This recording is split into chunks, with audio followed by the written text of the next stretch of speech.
Hello, Jason Williams here with the Austere Mountain Medicine class. Today for the Wilderness First Responder course we're going to be talking about snakes, bees, spiders, and scorpions. So let's start off first and let's talk about snake bites.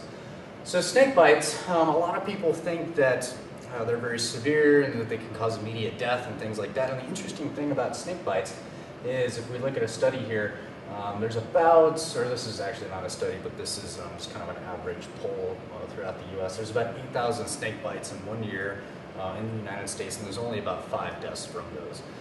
So we're not really seeing a lot of people actually dying from snake bites. A lot of them are handled very well in the emergency room. A lot of them actually don't really require any treatment at all, and we'll talk more about that here in just a second.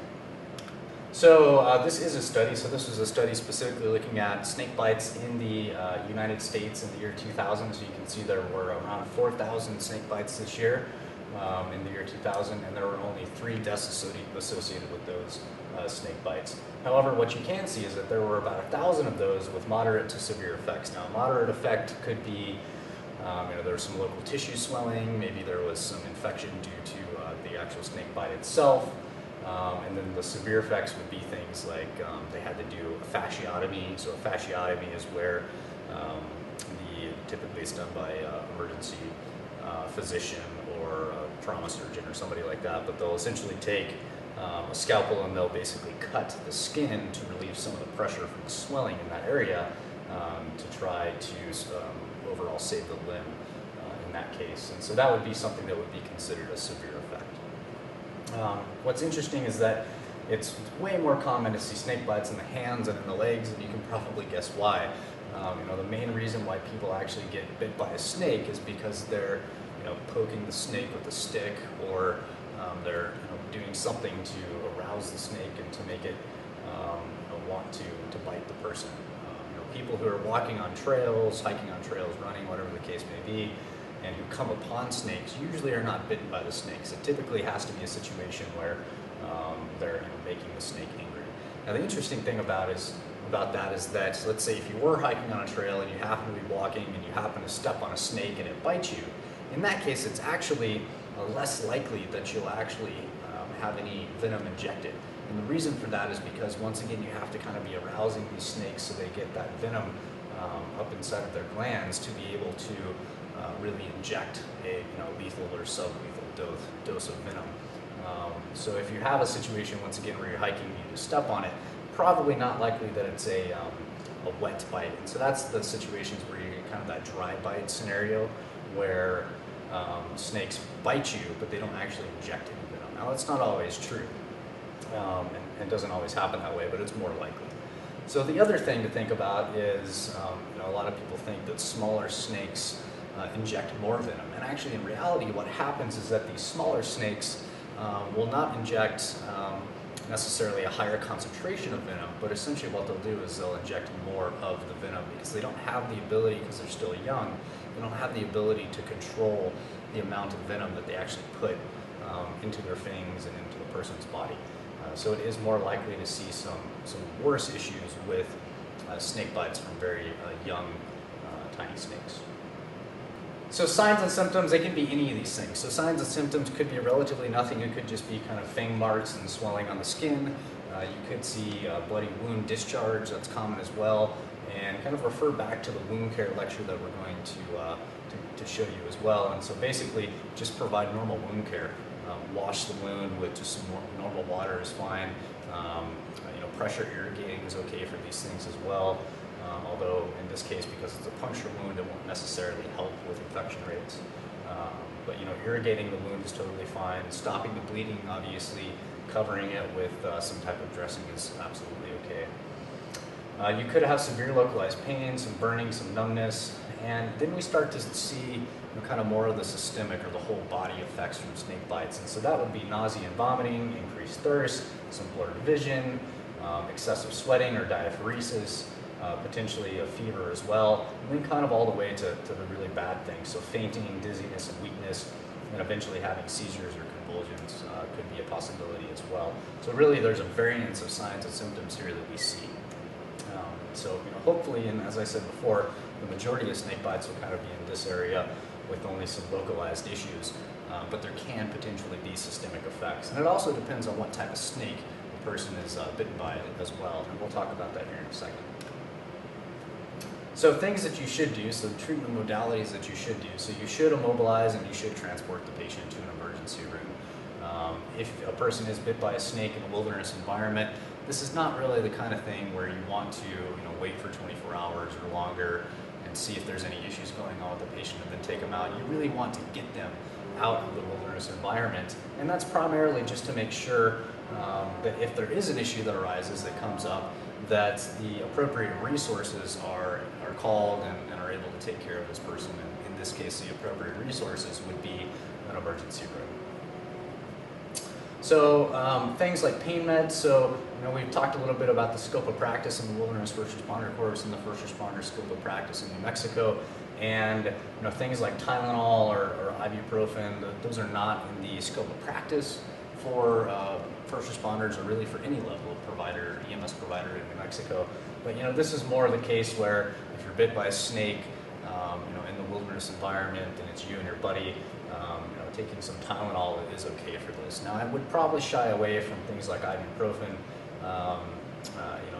until the bleeding's controlled. And the only reason I say that is if the wound is bleeding a lot, just know that things like aspirin or ibuprofen do have an effect over your coagulation cascade and system in your body. It can actually make the person bleed a bit more. But Tylenol and things like that is fine. But once again, if you're on a search and rescue team or if you're on a wilderness medicine team or ski patrol or something like that, you won't be giving pain medications like ibuprofen or Tylenol to those patients. So the constricting band, it comes into style. It goes out of style quite often in wilderness medicine, and within the literature, there's some good research showing that it could have a potential good effect, and then there's research showing that it basically doesn't do anything. And then once again, it kind of depends on the type of snake that bites you. So I'm going to leave this up to you, and I'm going to challenge you to kind of do your own research on constricting bands for snake bites. And then we can actually have a discussion forum about that as well, because it's an interesting thing, and there's a lot of different opinions about constricting bands out there. So a constricting band would essentially be not a tourniquet, and not even something that cuts off venous blood flow. Literally, for a constricting band, all we're trying to do is cut off the lymphatic flow within the body. So that's really how snake venom will travel throughout the body. It travels through the lymph system. The lymph system is the lowest pressure system in our body. And so what we see with this is that the snake venom will travel throughout the lymph system, and it travels very slowly. And so if we put this constricting band on, the theory is that if it's light enough to cut down on some of the lymphatic flow in that area, then it may have a positive effect for the patient. But the issue is that people get excited. They're in the heat of the battle. Their patients or their friends have just been bitten by a snake, and they put on this constricting band. And in essence, what they typically end up doing is putting on a tourniquet. And in that case, tourniquets will absolutely cause death of muscle tissue, and the person can potentially lose their limb from that. Now, what you'll learn in the wound care lecture, if you haven't watched that lecture already, is that there's great military research showing tourniquets and the use of tourniquets. And tourniquets can actually stay on for 2 hours without any type of muscular damage or neurological damage at all. But the issue is this person now has a lot of snake venom in their muscle, and that can potentially become necrotic and bad as well. And so putting on a tourniquet on somebody with a snake bite is a very bad thing. It will not do anything good for them at all. So no tourniquets, maybe a constricting band, and like I said, I challenge you to kind of look into that a little bit more. The other thing that people don't think about a lot is taking jewelry off. So if anybody has a ring on or any type of jewelry on their extremities, if that's where the bite is, take those things off, because otherwise it's just going to have to be cut off in the emergency room. And potentially, if you have a very long transport time, or if you're very far in a remote area, that could actually swell so much, and then you couldn't get a ring off, let's say, and then that could actually cause further damage and issue with the patient. So make sure you take the jewelry off. Something else interesting that you can do, you can actually do this for really any infections, but you can also do it for any type of poisonous bite that injects venom. And essentially just take a pin, and where you see the redness around the wound, and just kind of make a mark around that. Note the time, You can do that on the person's skin, and then check back in 15 minutes or 10 minutes or half an hour or an hour, and see how far that has progressed, see how far the swelling has progressed, how far the redness has progressed, and that can tell you potentially how bad it is. Now with snake bites, you're not always going to see redness floating up the person's wound. The person can automatically just have whole body systemic effects, but this can be something that you can use and kind of keep in the back of your brain as a useful tool, and also just for regular wounds as well. So things you should not do. Well, I would not watch this movie. No, I'm just kidding. Well, not really. It's kind of really bad. But it does have a lot of snakes in that movie for sure. So things you should really not do as far as patient care. So you should not make an incision. You should not suck on it. Don't put a tourniquet on, as we talked about. Don't put alcohol or ethanol on it. Don't put ice on it. All of these things have shown to either not do anything for the snake bite whatsoever, at least beneficial, and many of these things actually cause further harm.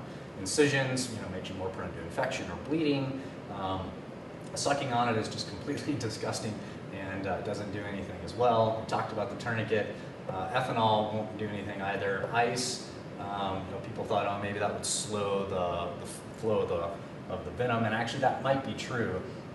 Cooling somebody's extremity down will slow lymphatic flow, but the issue is if you leave ice on, that makes the person prone to frostbite, and it's not really going to help that much in the long run. So don't do any of these things.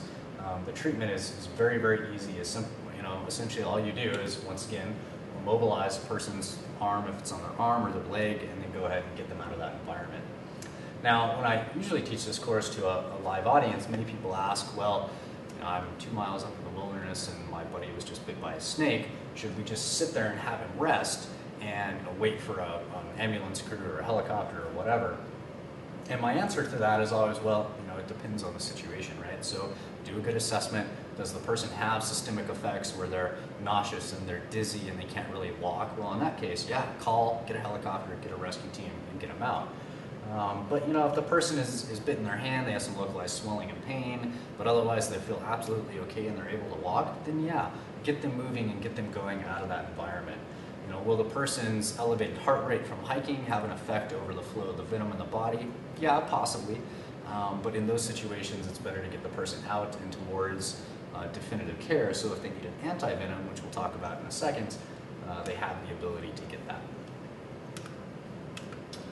So you've probably seen this device here, and not to debunk a product that's out there, but basically I'm going to do that.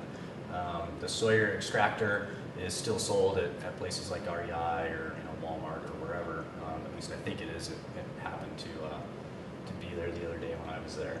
And if you actually look at the research on the Sawyer extractor, it's pretty fascinating. So there was a couple studies done, and one of them showed where 8 volunteers were injected. The extractor was applied 3 minutes after they were injected with a snake-type venom, not with actual venom. That would be bad. And they applied the Sawyer extractor, which is kind of a back pressure syringe. It basically kind of balloons the skin up in this device here. And it removed a mean of 0.04% of the toxin. So is it worth it to carry this thing in the wilderness and have the added weight for something that's not really going to do anything? Probably not. However, I just read a very interesting research article in the Wilderness Medical Society journal the other day about using the Sawyer extractor for a botfly. And so botflies, we really don't see them too much. Well, I actually don't see them at all in New Mexico. But you can see them somewhere, some places in the U.S. and kind of across the world as well. And there's these flies that essentially go underneath the person's skin, kind of form a little larvae in there. And traditionally, how they were extracting these is that they would take a scalpel, a physician would take a scalpel, they'd cut, and they'd take it out. The issue is that if they cut the botfly, that would kind of release and let some of that nastiness inside of the fly into the person's tissue, and they were having infections and things like that.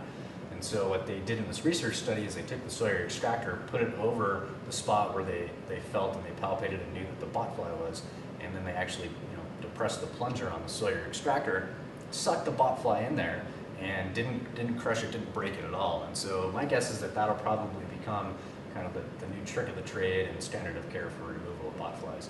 But not really good for snake bites at all.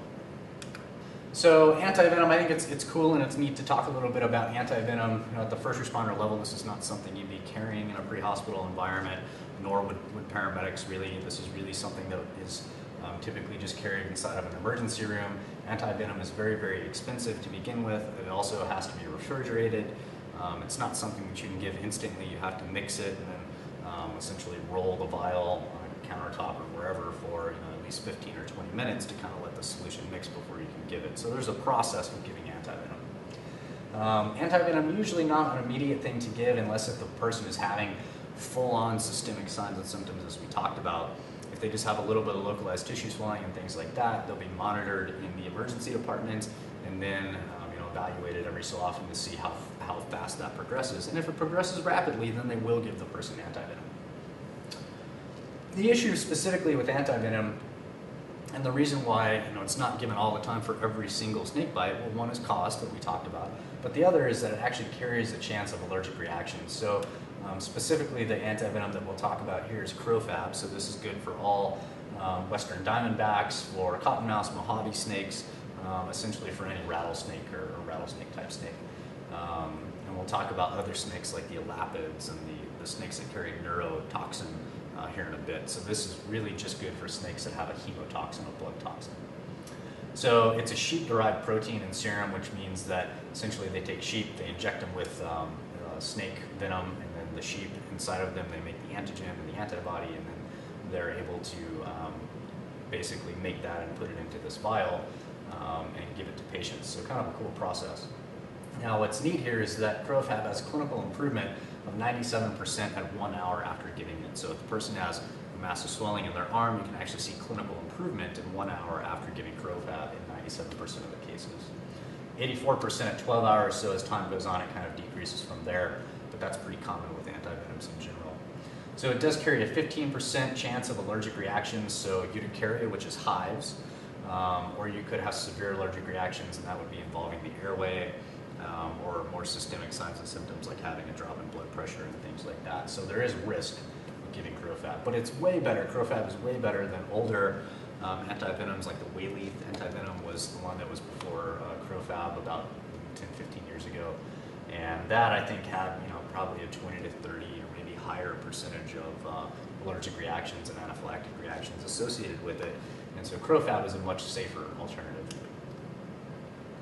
So other types of snakes, so elapids. So elapids essentially are neurotoxic snakes. So snakes that we think about like the king cobra and the coral snake here. And you probably remember the old saying here, red on yellow kills a fellow, right? Red on yellow, and if it were red on black, so if the red were touching the black, it would be venom black. And so that's how you tell the difference between a coral snake that's poisonous and a snake that looks like it that's not poisonous. My recommendation is if you see this, very beautiful snake, but if you see it, just stay away. So elapid envenominations, basically what happens here is that serious systemic symptoms can be delayed for about 12 hours, so you can be bit, there's no issue for about 12 hours, and then you start to show signs and symptoms. And essentially the signs and symptoms, because it's neurotoxic, it affects your nervous system, and specifically it affects your central nervous system. And so what we see here is people start having shortness of breath, they have difficulty breathing, and eventually they actually cannot breathe because your nervous system has been affected so much that essentially it makes it so your diaphragm doesn't work, and so you cannot actually breathe, you can't ventilate, right? And we talked about in the respiratory lecture the difference between respiration and ventilation. So ventilation is the mechanical process of breathing, which this will inhibit, versus respiration, which is the actual gas exchange of oxygen through alveolar beds and capillary beds inside of your lungs. So this will inhibit the ventilatory process. So we see patients who have bad things like pulmonary aspiration, where they vomit and they pull some of that vomitus back in their airway, and that'll be from paralysis due to this neurotoxin from 3 to 5 days. A lot of patients in one study, 6 out of 39 patients were intubated, tube was placed in their trachea to assist their breathing while they were able to give them the antivenom and provide further care for these patients. So this is where that Wayleaf antivenom is indicated, and it works for this, but there's a very high chance of anaphylactic reactions and allergic reactions. The other interesting thing about the elapids is typically they have fangs that are very distal in their mouth, and so they're pretty far back there, and they're kind of tiny as well. And so it's long been thought that these snakes are more difficult to actually, well, it's more difficult for them to sustain a bite into the person's, wherever they're trying to bite, just because of their anatomy. So we don't see these as much as we do with rattlesnake bites and things like that. These are much less common. Now, where we do see things like this is people who have snakes. A lot of people think, oh, I live in New Mexico, all I really need to worry about is the common diamondback rattlesnake or prairie rattlesnake and common things like that. But people, they get some crazy pets and they have them in their houses, and we train, urban EMS providers on snake bites, and we train them on snake bites specifically because people will, buy these snakes and poisonous snakes, and they'll keep them, and sometimes they get bit as well, or sometimes they get out, and we see issues like that. So these are just some interesting photos that a friend of mine sent me quite a few years ago.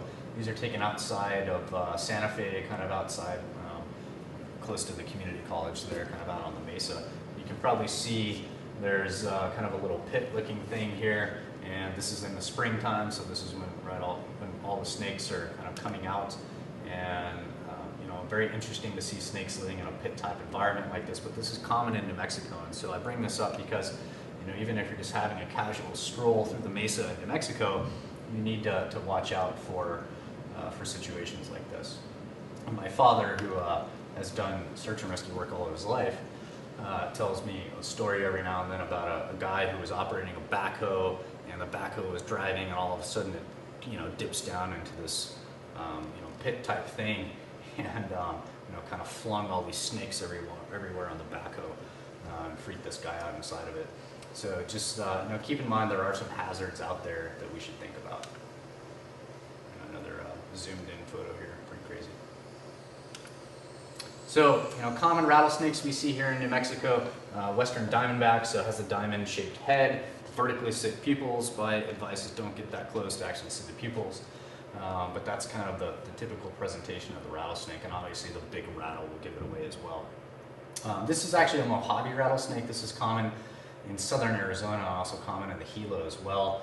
And this is kind of not that good of a photo, but the Mojave rattlesnake is this really cool, like wasabi green color. You should look up a picture of it on the internet. And these are very dangerous snakes. They have a very potent hemotoxin that also has kind of cardiotoxic effects as well. So it affects your heart muscle. And if a person is bit by a Mojave rattlesnake, typically they don't do too well. And most of those patients are not actually able to get antivenom in time. But these snakes aren't too common, so we don't see a lot of those cases in general. Arizona black rattlesnake. Black rattlesnake, but has neon green stripes on it. Very cool rattlesnake in Arizona. And the very common prairie rattlesnake here in New Mexico that we see a lot. So that's it on snakes. Once again, to recap the snake treatment, basically immobilize, transport, get the patient out of the environment, make sure they're evaluated in an emergency room for the full continuum of care. So the next thing that we're going to talk about is Hymenoptera, and this specifically is wasps, bees, and anything that flies like this and has a stinger on it. So the interesting thing about this, if you look at this slide versus the snake slide earlier, in this slide there were 16,000 exposures reported in 2001, and by far way more deaths than rattlesnakes. And the reason for this, or snakes in general, and the reason for this is anaphylaxis. So we'll have a separate lecture on anaphylaxis specifically, but as we know, anaphylaxis is a antigen antibody response in your body, and essentially what happens is when this foreign invader, so when you're stung, your body produces an overreaction, a hypersensitive reaction, and your body's response to that is through something called immunoglobulins, and if you're into anatomy and physiology specifically, it's your immunoglobulin E, so IgE. Is the immunoglobulin that has the immediate response to these reactions causing anaphylaxis. And essentially what happens is that your mast cells in your body will release histamines. And so your mast cells just start kind of puking out these histamines, and mast cells do a few things to your body. So one, they make you vasodilate, they give you urticaria or hives, and in addition to that, they also make your cells leaky, essentially. So they have kind of a hyperpermeability of the cells that it causes. And so your cells start to leak out fluid, your vessels get really big, and so those two things drop your blood pressure. And then in addition to this, you also have swelling, and you have swelling typically in the area of the airway, so upper airway, and the face as well is where we see that. And so you can have either one of those symptoms or both, so the low blood pressure, high heart rate, so signs and symptoms of shock, and then the airway swelling. One or both of those would be considered anaphylaxis in the occurrence of a bee sting. And the nice thing is we have the ability to treat this even at the first responder level, and we'll talk about how you can do that here in a second. Keep in mind, wasps can sting more than once, bees can't. Bees actually, the stinger's ripped out of their backside there, and they die after that. And in bees specifically, you should always look for, well, any type of sting. Make sure you look, because you won't be able to tell sometimes if it's a wasp or a bee. So make sure you look, and you need to remove the stinger as soon as possible, and we'll talk about how to do that next. So honeybees and Africanized honeybees, just thought I'd have a quick slide on this. So Africanized honeybees, they were talked a lot about probably 5-10 years ago, and we still hear about them every now and then. But there are colonies of Africanized honeybees in the United States. They're here in New Mexico as well. They're more common in the southern part of the state, but they are absolutely here. I've had several bad run-ins in my life with bees. I'll tell you an interesting story here in a second. But just the other day I was driving just by the university and I saw this huge swarm of bees. So I rolled up my car windows and I drove into the huge swarm and was just looking around me, enthralled by all of these bees around me.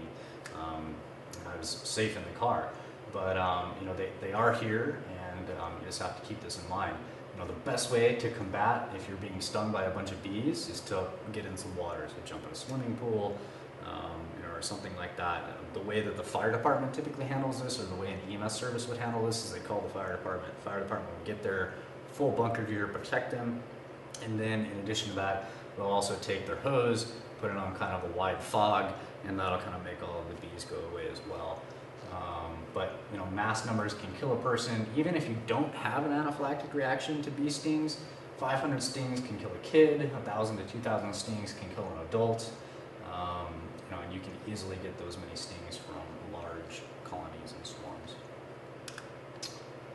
So what you need to do for these patients, well, the first thing is remove the stinger as soon as possible. So there's a really great research article out there.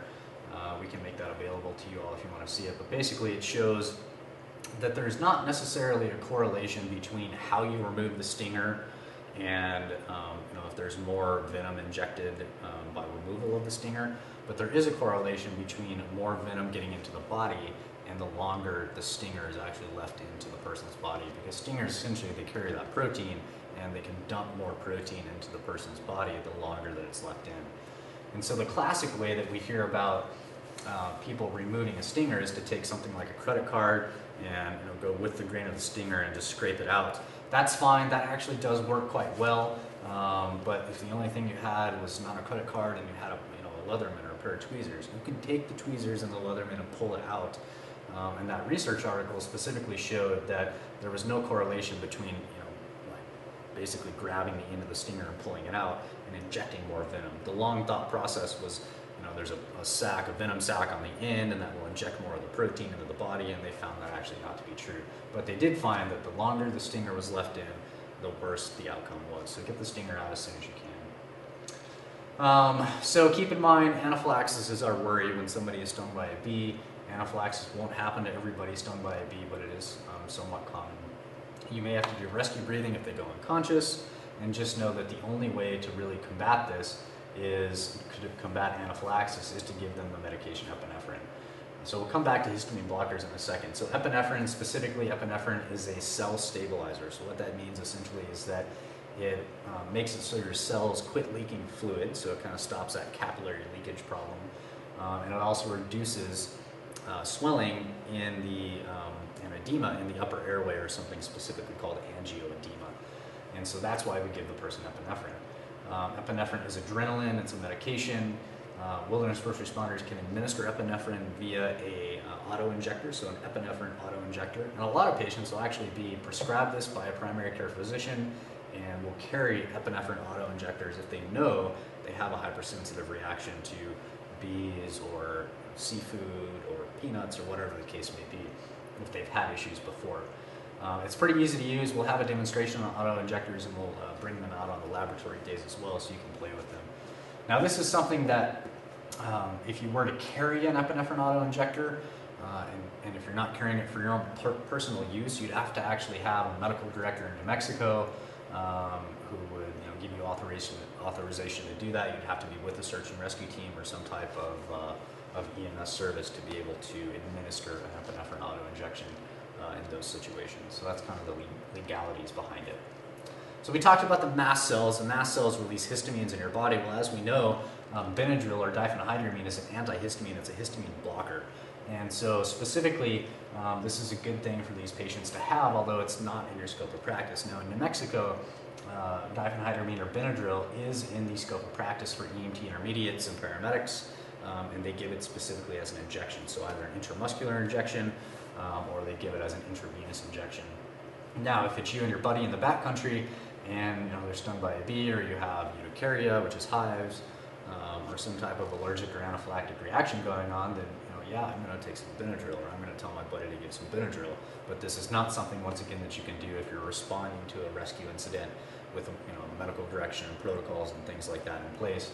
Just because you buy it at Walgreens or CVS or wherever does not mean that you can give it to a patient in a care setting, an EMS care setting. So keep that in mind.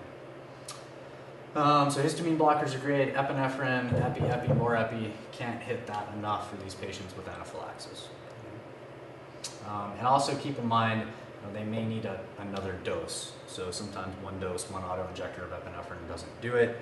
A lot of the times people with the auto injector, they stick it in their clothing or through their clothing, which is fine.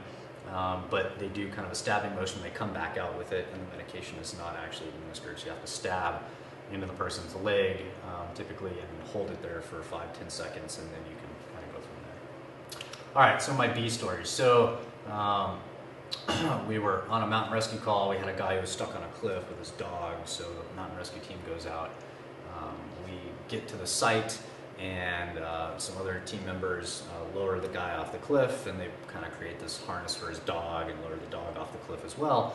And I do an assessment. He seems a little bit funky. It turns out he had smoked some illegal substances, and that's why he was acting a little bit odd. And but otherwise he was doing okay, and he could move and he could walk, and his vital signs were fine. And so we decided, okay, well, this guy was just stuck on a cliff. Let's go ahead and get him back down to, we're in the Sandias, back down to the La Luz Trail, and we'll just go ahead and hike him out. And so I set up the anchor for the second lower, and it was a lower off of a cliff that essentially everybody else on the rescue team could down climb, but I wasn't comfortable having this guy who had just done these substances and was kind of a little bit off and odd, having him down climb this rock band. And so I decided, it's easy, he has a harness on, let's just lower him over this cliff. And it's about 3 in the morning, it's cold outside, I have a big yellow puffy on, and I start to lower him over the cliff. Everybody else is down below, and I notice a couple bees flying in the air, and I think, oh, that's kind of weird, it's really cold out. And I look down on the ground, and I see that he stepped on a beehive in the ground as I was lowering him over the cliff. And I see all these thousands of little honeybees just taking flight out of their nest in the ground that was completely crushed.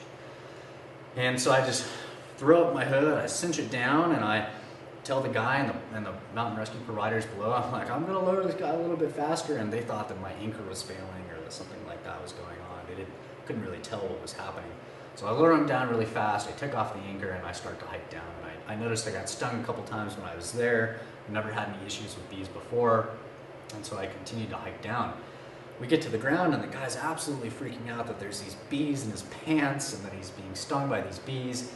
And part of me thinks, this guy is on these substances, and he's kind of playing this up a little bit maybe. And then, as soon as I have that just little thought in my head, I start to feel that I'm being stung underneath my clothes. And so I reach under my jackets, I pull 3 layers of jackets up, and I see there's just this layer of bees on my stomach, and there's this layer of bees all the way up my pants, through my internal gaiters on my pants. And I end up getting stung probably 20 or 30 times by the very, very aggressive bees. And luckily I was okay. I was able to remove all the stingers and really didn't have any long-term issues there. But these are some things that you have to think about in the rescue environment. You know, safety of yourself and your patient, and sometimes you're just going to run into situations like that. Okay, so spiders. So black widow spiders. There's about 2,600 black widow spider bites in a research study in 2001. There were about 361 of those with moderate to major outcomes, so where they had some local tissue necrosis that had to be fixed or some longer term issues. But actually no documented deaths since 1983. The people who suffer worse from black widow spider bites are the very young and the very old as well.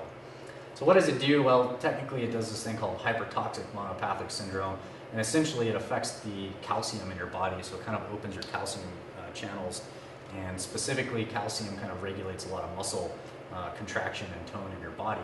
And so what happens is you start to get muscle cramps of your face, your chest, your abdominal areas, and these muscle cramps are called fasciculations in the medical world. And if you've ever kind of had like a random muscle twitch in your arm, you're like, oh, that's kind of weird, why is that happening? That's called a fasciculation. A lot of the times they're benign. In this situation, it's because of a black widow. And so a lot of people, this can really freak them out because it makes them nauseous, it makes them vomit, and they start having muscle cramps, and they start having cramps in their chest and their face, and so they think that something really crazy is going on, and it kind of is. But this is pretty much very easily treated in an emergency room, and we'll talk about that here in a second. So out in the wilderness, it's supportive wound care. Wash off a wound, bandage it. It's probably going to be a little tiny spider bite, not much you're going to need to do there. But probably this person is going to need to be transported if they're having those systemic effects. And what can happen in an emergency room, or a paramedic provider can also do this as well, is give the person a benzodiazepine. So a benzodiazepine is a muscle relaxant essentially, and Valium or Versed are the two common drugs. And essentially that will make the person quit having those fasciculations, those muscle spasms, and that will relieve them as well. In addition to this, because of the calcium issue in the body, the paramedic or emergency room provider can give the person calcium gluconate, which is typically, there's calcium chloride and gluconate is typically the one that's preferred in this situation. And so the person will get some calcium and some benzodiazepines and maybe some opiates if they're having more pain, probably some intravenous fluids, maybe an antibiotic if they're worried about it being infected, and they'll probably watch them for 12, 24 hours, and that's about it. There is an antivenom available for this, but only really it's given in the very old or the very young if they know that it's a black widow bite. And so typically antivenom is given not necessarily in the ER in those situations. It's in the intensive care unit when the patient is being closely monitored after they've been taken to the ER. So brown recluse spider bites. So brown recluses, contrary to popular belief, they are here in New Mexico. They have been around. They actually have this fiddle-looking thing, and most people think the fiddle's in the back. It's actually right here, kind of in the middle of their chest. And they're actually a pretty big spider, brown-looking. They can cause some initial pain with the bite, but what specifically brown recluses do is they actually cause localized tissue necrosis at the bite due to the toxin that they inject. And so essentially what happens is that you'll have what looks like to be a spider bite or some type of bite, and then over the course of hours to 12 to 24 hours, this basically will get, essentially it will look like an ulcer. It'll start to ulcerate out and look like a nasty wound that just keeps getting bigger. The bad thing about this is that, depending on the presentation, it's not always caught by physicians, it's not always caught by paramedics, because it can just look like a normal wound sometimes, depending if there's other situations going on. And so the typical initial treatment for this is an antibiotic, and to really kind of figure out what it truly is. And the overall treatment for this is if there's no antidote, the ER, maybe they'll give the patient a steroid or some antihistamines, and then potentially they'll actually have to go in, take a cauterizing pin and remove some of the necrotic tissue to stop some of that spread, and go from there. But these can take actually quite a long time to heal. This is actually the leg of a dog. You can see it on dogs as well. So something to keep in the back of your mind if you have this wound that keeps getting bigger and ulcerating out over a period of time. So that's it for this presentation. Look forward to chatting on the discussion forums about snakes and bees and other spiders. Thanks.